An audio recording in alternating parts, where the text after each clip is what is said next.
2024 정시 모집 대비 교원 대상 설명회 특성화고 특별 전형 분석을 설명하게 될 이원희입니다. 저는 경복 비즈니스 고등학교에서 교사로 근무하고 있고 현재 서울시 교육청 대학 진학 지도 지원단 특성화고 팀에서 활동하고 있습니다. 오늘 강의는 크게 세 가지를 준비해 봤습니다. 첫 번째는 2024 대입 정시 일정, 그리고 두 번째로는 특성화고 특별 전형, 그리고 마지막으로는 짧게 재직자 특별 전형에 대해서 준비를 했습니다. 먼저 2024 대입 정시 일정에 대해서 간략하게 말씀을 드리겠습니다. 지난 11월 16일 대학 수학능력시험이 실시되어졌습니다. 그리고 올해 대입 정시 생활기록부 작성 기준일은 11월 30일입니다. 수학능력시험 성적은 12월 8일 날 통지가 되어집니다. 그리고 대입 정시 모집 원서 접수는 1월 3일부터 1월 6일, 2024년입니다. 2024년 1월 3일 수요일부터 1월 6일 토요일 중 3일 이상인데 정시는 수시와는 달리 4년제 대학의 경우 가군, 나군, 다군 각 1회씩 지원을 할 수가 있습니다. 정시 모집 전형 기간부터 합격자 등록까지는 표의 내용을 참고하여 주시기 바라겠습니다. 다음으로는 특성화고 특별 전형에 대해서 안내 드리겠습니다. 먼저 연도별, 모집 시기별 모집 인원 변화 추이에 대해서 간략하게 말씀을 드리겠습니다. 이 대학은 이제 수도권 위주의 대학임을 참고하시기 바라겠고 자세한 각 대학별 인원은 각 대학별 요강을 참고하여 주시기 바랍니다. 2024학년도 대입의 경우 2023학년도와 달리 정시의 비중이 조금 더 늘어났습니다. 정시의 비중이 대략 62명 정도 늘어났고 정시의 비중이 그만큼 늘어났기 때문에 수능 준비가 매우 중요하다는 점을 참고하여 주시길 바라겠습니다. 올해 수학능력시험 접수 결과에 대해서도 말씀을 드리겠습니다.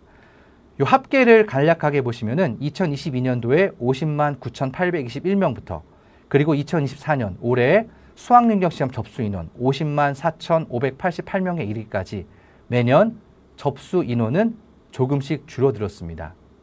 그러나 자격별 재학생과 졸업생의 비율을 살펴보면은 재학생의 비중은 70.8%, 2022년 70.8%에서 2024년 64.7%까지 감소하였고 반면에 졸업생의 접수 비율은 2022년 26.4%에서 올해는 31.7%로 늘어남을 확인할 수가 있을 것입니다. 즉 재학생의 접수 인원은 감소된 반면 졸업생의 접수 인원은 증가하였다는 의미입니다. 직업탐구 영역의 과목별 접수 결과입니다. 성공적인 직업생활 같은 경우는 2022학년도 이후부터 조금씩 감소가 되어져 왔습니다. 공업일반, 상업경제, 수산해운 산업기초 과목도 조금씩 감소가 되어진 반면 농업기초기술 같은 경우는 2023, 2024 둘 다 증가한 추세를 보여줬고 인간 발달의 경우 2022, 2023, 2024 모두 증가한 추세를 보이고 있습니다. 그리고 작년 수능에서 직업탐구 영역을 접수한 인원과 응시한 인원의 비교를 간단하게 요약한 표입니다. 성공적인 직업생활은 접수자 대비 미응시자 비율이 28%, 그리고 농업기초기술은 29.2%. 이런 식으로 전체적인 과목에 있어서 최소한 20% 이상의 미응시자 비율이 나타냄을 알 수가 있을 것입니다. 그리고 전년도 직업탐구 영역 등급 구분 점수를 살펴보면은 작년에는 농업기초기술, 상업경제, 수산해운 산업기초가 1등급 등급 구분 점수가 70점 이상이었습니다. 올해는 이제 어떻게 될지 아직까지는 가채점 결과밖에 나오지 않았지만 어쨌든 이제 성공적인 직업생활을 포함하여서 직업탐구 영역의 등급 구분 점수가 전년도에는 이러했다라는 점을 진학 지도할 때도 좀 참고하시면 도움이 될 것 같습니다. 다음으로는 수능 응시자, 전년도 수능 응시자 수학 선택 내역입니다. 보통 사회탐구를 응시하는 학생의 경우 인문 계열을 선호하는 학생들이 많다라고 보다 보니까 확률과 통계를 응시하는 인원이 많습니다. 그리고 반면에 과학탐구를 응시하는 학생들은 대부분의 학생들이 미적분과 기하를 수학 선택 과목으로 선택하는 경우가 많은데 직업탐구 영역을 선택한 학생들은 물론 가장 큰 비중은 확률과 통계이지만 미적분과 기하를 선택한 학생도 합쳐서 30% 이상 되는 비율이 나왔습니다. 대략적으로 상업계열과 공업계열로 양분되는 특성화고의 속성상 이제 공업계열 학생들은 아무래도 공학계열 또는 이공계열로 진학을 하려고 하는 경향 때문에 그 학생들은 미적분과 기하를 선택하지 않았나 싶고, 그리고 상업계열을 지원을 희망하는 학생들의 경우는 확률과 통계를 응시하는 것을 선택하지 않았나 생각이 듭니다. 그리고 맨 처음에도 제가 이야기했던 것처럼 현재 수도권 주요 대학의 경우 정시의 모집으로서 모집 시기를 이동하는 경향이 있습니다. 올해 대입 같은 경우는 성신여대와 한국공학대가 기존의 수시 모집에서 정시 모집으로 모집 시기를 변경했습니다. 소위 말하는 상위권 대학들의 대부분이 정시 모집으로 신입생을 모집하기 때문에 이제 특성화고 특별 전형으로 상위권 대학에 진학을 희망하는 학생들은 수능을 준비하는 것이 필수라고 이해하시면 되겠습니다. 2024 대입 정시 모집 요강과 관련돼서 변화된 내용들을 간략하게 말씀드리겠습니다. 먼저 수시에서 정시로 모집 시기를 이동한 대학입니다. 성신여대와 한국공학대가 수시에서 정시로 모집 시기를 이동했습니다. 두 번째로 수능 최저 학력 기준 적용 대학과 관련해서는 작년도 대입에는 서강대와 한양대 에리카 캠퍼스가 수능 최저 학력 기준을 도입을 했는데 올해는 한양대 에리카 캠퍼스는 수능 최저 학력 기준을 없앴고 서강대만 남아 있음을 확인하실 수가 있을 것입니다. 그리고 수능 영역별 반영 비율 변경 대학과 관련돼서 먼저 동국대의 경우 작년도에는 한국사를 5%의 별도 반영 비율을 적용했는데 올해는 응시 필수로 바뀌었고 이화여대 인문 같은 경우는 수학과 탐구의 반영 비율이 수학 25%, 탐구 25%에서 2024 정시에는 수학 30%와 탐구 영역 20%로 바뀌었음을 확인하실 수가 있을 것입니다.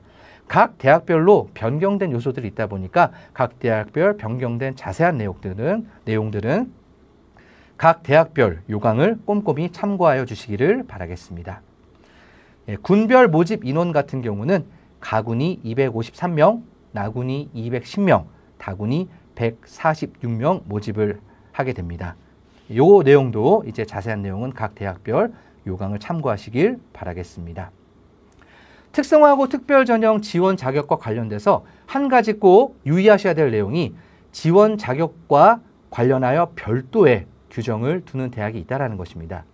보통 일반적으로 대부분의 대학들은 특성화고 특별전형에 있어서 통산 특성화고에서 이수한 전문교과 단위가 30단위 이상 이 규정을 적용하는 대학들이 대부분인데 지금 제가 슬라이드에 제시한 대학들은 그 규정이 아닌 별도의 규정이 있습니다. 예를 들어서 경기대학교 같은 경우에는 해당 고교에서 통산 80단위 이상의 성적을 취득을 해야 된다는 것입니다. 예를 들어서 특성화고가 아닌 일반고나 특목고 등에서 특성화고로 전학을 왔을 경우 그 특성화 고등학교에서 80단위 이상의 성적을 취득했는지를 꼭 살펴보셔야 되겠습니다. 그리고 서강대, 서울시립대, 세종대, 이화여대, 한세대, 홍익대 같은 대학들은 입학을 하여 전 교육과정을 이수한 자에 한하여 지원 자격을 주고 있습니다. 특히 특성화고가 아닌 다른 학교에서 특성화고에 전학을 온 학생들의 경우 이 내용을 꼼꼼히 살펴보셔갖고 지원 자격이 되지 않는데 지원을 하는 이런 일이 생기지 않게끔 꼼꼼한 자료 확인을 해주시면 좋을 것 같습니다. 그리고 두 번째로 특성화고 특별 전형과 관련하여서 선생님들께서 신경 써야 될 내용 중 하나는 기준학과입니다. 기준학과는 고등학교에서 이수한 학과와 대학에서 지원하는 모집 단위 학과가 동일 계열인지에 대해서 나온 내용입니다. 제가 근무하는 경복 비즈니스고등학교를 예를 들면은 국제관광비즈니스과는 경영사무과와 관광레저과를, 그리고 국제통상과는 경영사무과와 정보컴퓨터과를, IT비즈니스과는 경영사무과와 정보컴퓨터과를 각각의 기준학과로 두고 있습니다. 각 학과별로 최대 2개까지 기준학과를 제시할 수가 있습니다. 예를 들어서 말씀드리면 경희대학교의 경영학과가 예를 들어서 기준학과로 경영사무과와 정보컴퓨터과를 제시하고 있다고 한다면은 경영사무과와 정보 컴퓨터과를 기준학과로 운영하고 있는 그 학교의 그 학과 학생들이 지원 가능하다. 이렇게 생각하시면 되겠습니다. 물론 기준학과가 아닐 경우 반드시 지원을 할 수 없지는 않습니다. 기준학과가 아닌 모집단위 지원 시 해당 모집단위와 관련된 전문교과를 30단위 이상 이수하였음을 증명하는 동일계열 확인서라는 것을 제출하게 될 경우 기준학과가 아니다 하더라도 동일계열 확인서를 통해서 지원이 가능합니다. 좀 더 자세한 내용은 각 대학별 요강을 살펴보시길 바라겠습니다. 자, 지금까지 특성화고 특별 전형과 관련해서 지원 시 유의사항에 대해서 간략하게 이야기를 드렸습니다. 지금부터는 각 대학별 요강에 대해서 요약하는 내용을 말씀드리겠습니다. 각 대학별 내용을 살펴볼 때 좀 더 정확한 내용은 반드시 각 대학별 정시 요강을 살펴보셔야 된다는 점을 꼭 기억하시길 바라겠습니다. 자, 그럼 지금부터 가나다 순으로 시작하겠습니다. 먼저 경기대학교입니다. 제가 여기서 이제 대학 수학능력시험 반영 비율, 각 모집 단위별 영역 비율이 가장 큰 과목에 대해서는 빨간색으로 표시를 했고요. 탐구 영역과 관련돼서 괄호 1이라고 되어 있는 것은 탐구 두 과목 중 잘 본 것 한 과목을 반영한다. 이렇게 이해하시면 되겠습니다. 경기대학교 같은 경우는 탐구 영역을 한 과목만 반영합니다. 그리고 소프트웨어 경영 자연 전공, 그리고 창의 공과 전공의 경우에는 과학 탐구를 응시한 학생인 경우 과학 탐구 영역에 대해서 15% 가산점을 부여합니다. 영어는 환산 점수 방식, 한국사는 감점 방식으로 점수를 부여합니다. 특히 영어 같은 경우 급간이 커감에 따라서 급간 점수 차이가 커간다는 것도 참고하시길 바라겠습니다. 두 번째로는 경희대학교입니다. 경희대학교 같은 경우는 공과 전자정보 모집 단위의 지원을 희망한 학생의 경우 수학은 미적분, 기하를 선택한 학생들만 지원합니다. 그리고 예술 디자인 같은 경우는 국어와 영어와 탐구 영역만 반영을 하고 탐구의 경우에는 한 과목을 반영을 합니다. 영어는 환산 점수 방식, 한국사 등급은 감점 방식을 적용을 합니다. 다음으로는 고려대학교입니다. 고려대학교 자연계열의 경우 수학을 미적분, 기하를 선택한 학생들만 응시가 가능합니다. 그리고 고려대학교 같은 경우는 영어를 감점 방식으로 적용을 하고 한국사 등급을 가점 방식으로 적용하는데 영어가 별도의 반영 비율이 없고 감점 비율로 적용한다는 점 유념하셔야 될 것 같습니다. 그리고 고려대학교 요강에는 비율을 제시한 것이 아니라 점수를 제시했기 때문에 반영 점수라는 표현을 썼고 보통 대부분의 대학들이 변환 표준 점수라고 지칭하는 것을 고려대학교 용어에서는 정시 요강에서는 변환 점수라고 적혀 있기에 변환 점수라는 단어를 사용한 점 참고해 주시면 좋겠습니다. 또 고려대학교의 가장 큰 특징은 최대 전체 모집 단위에서 25명을 모집을 하는데 각 모집 단위별 각 학과별 최대 2명 이내 일종의 통합 모집이라는 특징을 갖고 있다는 점입니다. 다음으로는 동국대학교입니다. 동국대학교의 경우 자연계의 경우 수학, 미적분, 기하를 선택한 학생들만 지원이 가능합니다. 영어 등급 환산 점수를 살펴보시면은 1등급부터 4등급까지는 점수 차가 비교적 크지 않음을 알 수 있습니다. 100점 만점으로 바꿀 경우 1등급은 100점, 4등급은 95점 이렇게 생각하시면 될 것 같습니다. 반면에 4등급 이후부터는 영어 등급 환산 점수의 점수 차가 커간다라는 점, 그리고 한국사는 작년에는 5%의 반영 비율을 적용했는데 올해는 감점 방식으로 변경했다라는 점을 꼭 참고하시길 바라겠습니다. 다음으로는 동덕여대입니다. 동덕여대의 경우에는 탐구 영역을 모집 단위별로 한 과목을 반영을 합니다. 그리고 자연정보과학대학에 지원을 희망한 학생들이 수학을 미적분 또는 기하를 선택했을 경우 10%의 가산점을 부여하는 점도 참고해야 할 내용입니다. 영어는 환산 점수 방식으로 적용하고 급간이 커감에 따라서 점수차가 계속적으로 커지는 방식입니다. 그리고 한국사는 가점 방식을 적용을 합니다. 네, 다음은 상명대학교입니다. 상명대학교 같은 경우는 자연계열 모집 단위를 지원한 학생들이 만일 수학을 미적분, 기하를 응시하거나 또는 과학 탐구를 탐구 영역으로 선택한 학생들에게는 미적분, 기하 응시자에게는 10%의 가산점을, 과학 탐구를 응시한 학생들에게는 5%의 가산점을 준다는 특징을 갖고 있는 점 꼭 참고하시길 바라겠습니다. 다음으로는 서강대학교입니다. 서강대학교 같은 경우는 탐구 영역을 과학 탐구 2를 선택한 경우 0.5점의 가산점을 변환 표준 점수에 부여한다라는 내용이 있습니다. 그리고 영어 등급별 점수가 비교적 1등급부터 9등급까지가 크지가 않습니다. 따라서 이제 영어의 비중보다는 국어, 수학, 탐구의 비중이 높다라고 해석을 할 수가 있겠습니다. 그리고 다른 대학과는 다르게 수능 최저 학력 기준, 국어, 수학, 영어, 탐구 1개, 포함하여 총 4개 영역 중 3개 영역이 3등급 이내이고 한국사가 4등급 이내라는 수능 최저 학력 기준을 가지고 있고요. 서강대학교 최종 등록자는 원서 접수 사이트에 업로드한 모든 서류를 우편 제출해야 된다는 내용이 요강에 있으니까 이 점도 요강에서 꼭 확인해 주시길 바라겠습니다. 다음으로는 서울시립대입니다. 서울시립대 자연계열 1, 자연계열 2의 경우 수학, 미적분, 기하 응시한 학생들만 지원할 수가 있고요. 그리고 탐구 영역과 관련돼서도 자연 계열을 지원을 희망하는 학생들은 사회 탐구는 되지 않고 직업 탐구 또는 과학 탐구만 된다는 점 참고하시길 바라겠습니다. 그리고 인문계와 자연 계열의 영어 환산 점수가 다른 점도 중요하게 살펴보셔야 되겠습니다. 다음으로는 성신여대입니다. 성신여대는 올해 수시 모집에서 정시 모집으로 바뀐 대학입니다.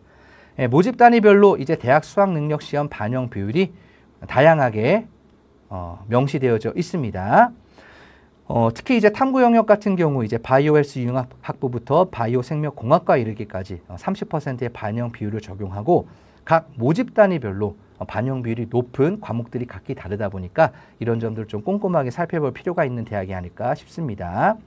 영어와 한국사 반영 방법은 표 내용을 참고하시길 바라겠습니다. 자, 다음으로는 세종대학교입니다. 세종대학교 자연계열 지원을 희망하는 학생들은 수학을 미적분 또는 기하를 선택해야 하고 그리고 탐구 영역의 경우 직업탐구와 과학탐구가 된다는 점, 사회탐구는 되지 않는다는 점 참고하시길 바라겠고요.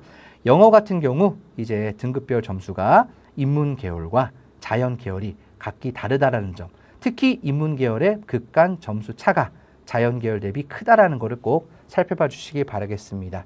작년과는 다르게 계열별 통합 모집을 실시한다는 점도 작년과 다른 점이라고 말씀을 드릴 수가 있겠습니다.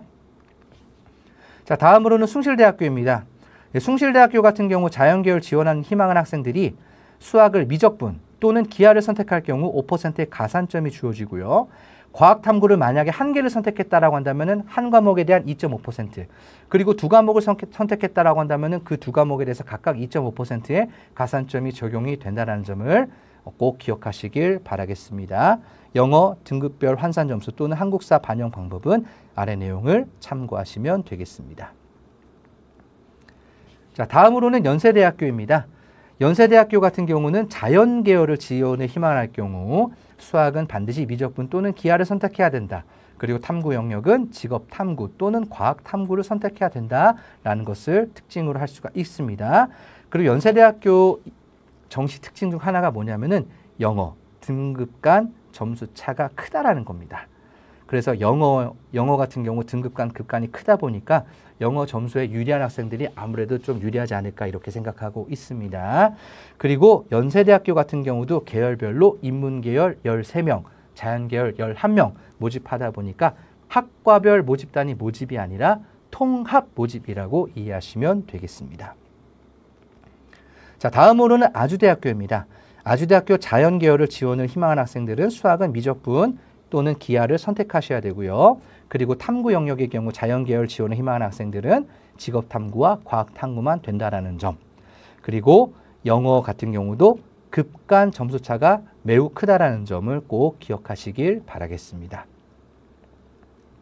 자, 다음으로는 이화여대입니다. 이화여대는 인문자연과 조형, 예술을 따로 말씀드리겠습니다. 먼저 인문자연입니다.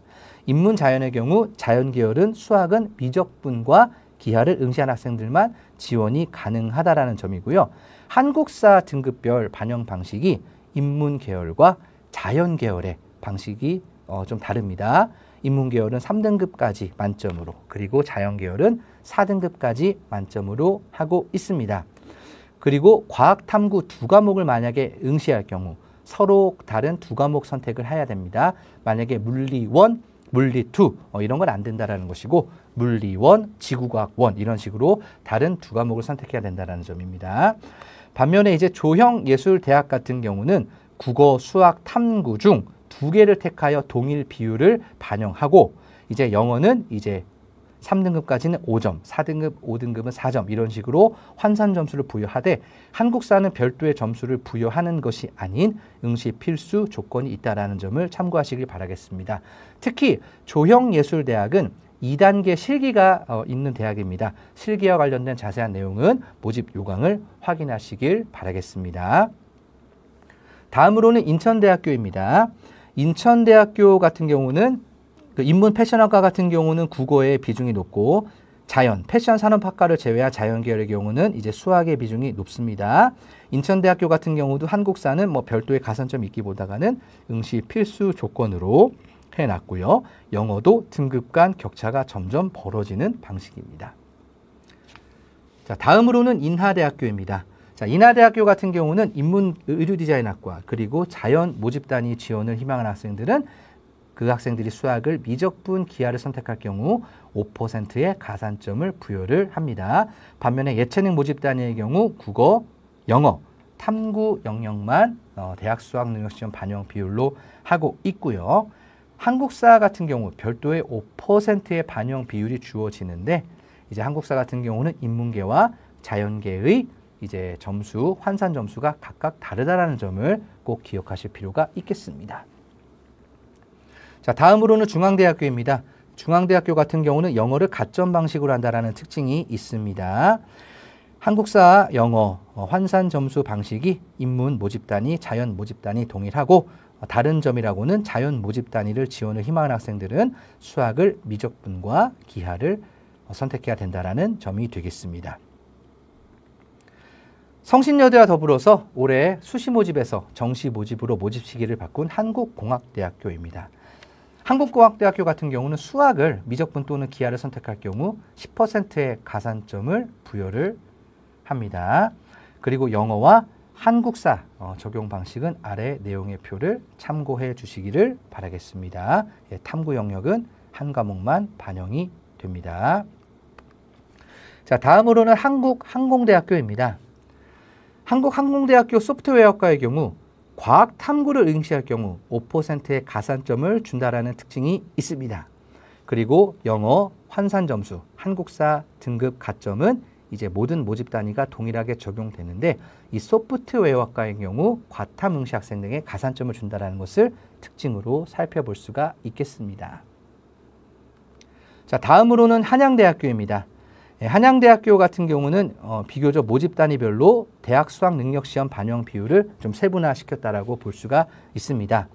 특히 이제 영어 같은 경우 인문 상경과 자연 간호학과의 환산 점수 기준이 다르다라는 점, 한국사도 인문 상경과 자연 간호학과의 감점 기준이 다르다라는 점 참고하시길 바라겠고, 자연 계열을 지원을 희망하는 학생들은 수학은 미적분 또는 기하를, 그리고 탐구 영역은 직업 탐구나 과학 탐구를 선택을 해야 된다는 점을 꼭 참고하시길 바라겠습니다.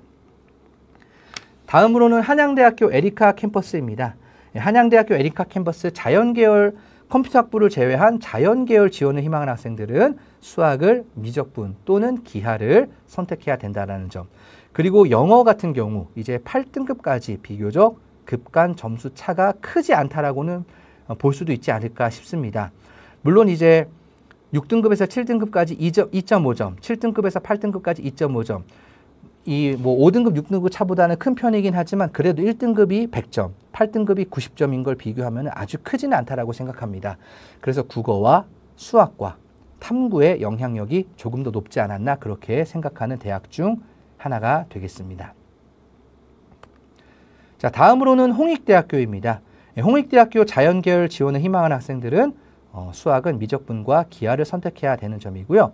홍익대학교 같은 경우는 전형 총점을 특별히 요강에 두지 않았기 때문에 이 전형 총점 칸을 제가 비워뒀습니다. 그리고 홍익대학교 미술계열 지원 희망하는 학생들의 경우 2단계 서류 40% 반영이 있습니다. 그리고 국어와 수학과 탐구 영역 중에서 잘한 것에 대한 2개 80%, 그리고 영어 20% 반영하는 방식입니다. 특히 홍익대학교 미술계열 지원을 희망하는 학생들은 1단계 합격을 할 경우 홈페이지에 미술활동 보고서를 온라인으로 입력을 해야 되는데 학생이 입력하는 것도 있고 선생님이 입력하는 것도 있습니다. 각각의 기간은 지금 표를 참고해 주시되 좀 더 정확한 내용은 홍익대학교 정시 요강을 반드시 참고하여 주시길 바라겠습니다. 자, 이제부터는 각 대학별로 정시 입시 결과를 공개한 대학에 대해서는 입시 결과를 말씀드리겠습니다. 출처는 각 대학별 입학처 또는 대입 정보 포털 중 하나가 되겠습니다. 경기대학교 같은 경우는 경제학부와 경영학부의 경우 최종 등록자 70% 컷 100분위를 공개를 했습니다. 76.5의 100분위를 공개했습니다. 경희대학교는 비교적 상세한 점수를 공개했습니다.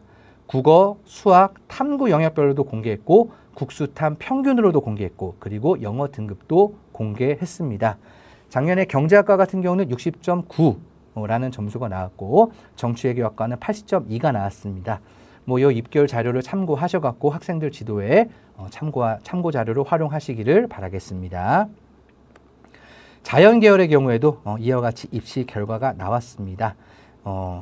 디자인 그리고 디지털 콘텐츠 산업디자인학과부터 디지털 콘텐츠학과까지는 이제 수학은 공개하지 않았고 국어와 탐구만 공개한 점 참고하시길 바라겠습니다.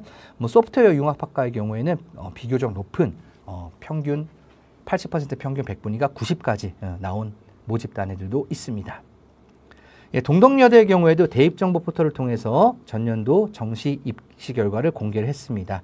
경영학 전공은 74.67, 컴퓨터학 전공은 73.33으로 공개를 했고요. 상세하게 충원 합격 순위와 최종 등록자 70% 대학 환산점 컷 점수까지 공개를 했습니다. 자, 다음으로는 상명대학교입니다. 상명대학교 인문계열은 최종 등록자 성적이 78, 그리고 자연계열은 79.6이 나왔고요. 충원 합격 순위 같은 경우는 인문계열은 3순위, 자연계열은 8순위까지 충원 합격이 되었음을 확인을 하실 수가 있습니다. 다음으로는 서강대학교입니다. 서강대학교 같은 경우도 이제 모집 단위를 묶어서 최종 등록자 70% 컷 평균 100분위를 비교적 상세하게 공개했습니다. 충원 합격 순위 경제, 경영, 신문방송, 미디어, 엔터테인먼트는 11번까지, 그리고 전자공학, 컴퓨터공학, 화공생명공학, 기계공학은 13번까지 합격하였음을 확인할 수가 있습니다.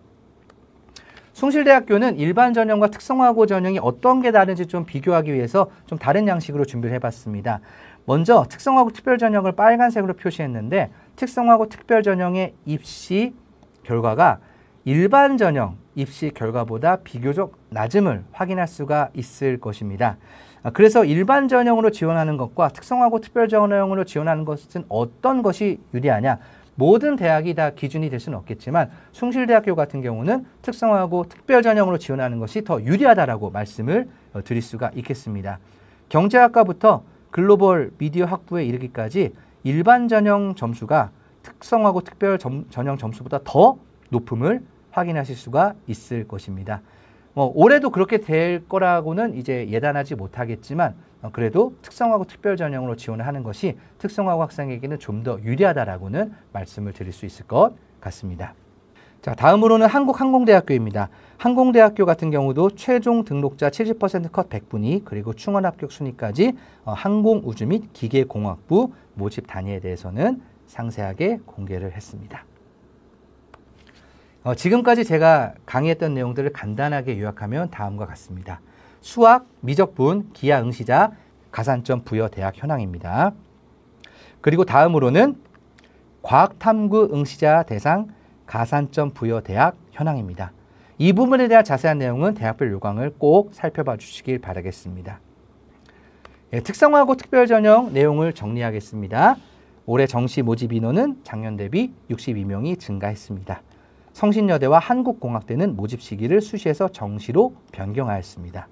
수학 미적분 기하 응시자 또는 과학탐 응시자에게는 가산점 부여하는 대학이 있습니다.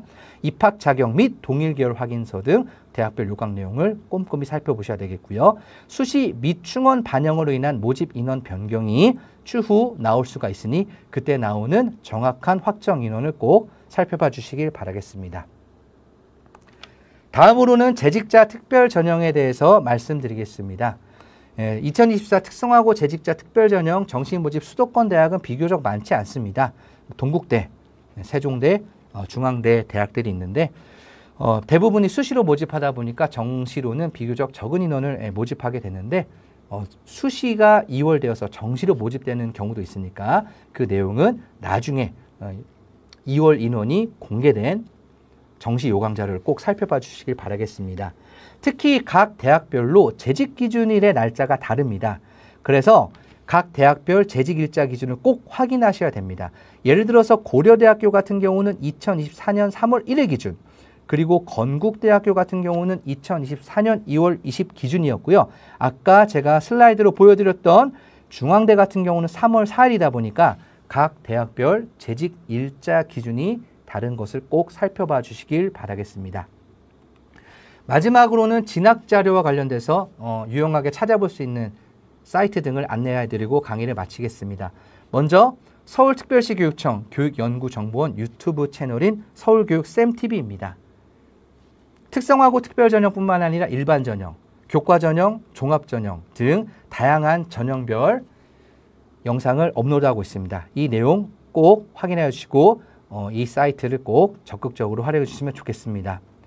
다음으로는 이제 진학과 관련돼서 많은 자료를 탑재한 서울진로진학정보센터입니다. 특히 이 대학 진학 정보라는 곳에서 특성화고 특별 전형과 관련된 다양한 정보들을 연도별로 확인하실 수가 있습니다. 뿐만 아니라 특성화고 학생들이 관심 있어 하는 전문대학교와 같은 자료들도 많이 살펴볼 수가 있습니다. 그리고 올해 서울시 교육청 교육연구정보원에서 개발한 센 진학 나침판 프로그램도 진학과 관련돼서 여러 가지로 도움이 될 수 있으니까 선생님들께서 적극적으로 활용하시길 바라겠습니다. 이상으로 특성화고 특별전형 및 재직자 전형과 관련된 정시 설명을 마치도록 하겠습니다. 특성화고 학생들도 요즘 많이 진학을 하고 있는 것 같습니다. 진학에 대해서 성공적인 진학 결과가 나오기를 응원하겠습니다. 지금까지 긴 강의를 들어주셔서 감사합니다. 강의를 마치겠습니다.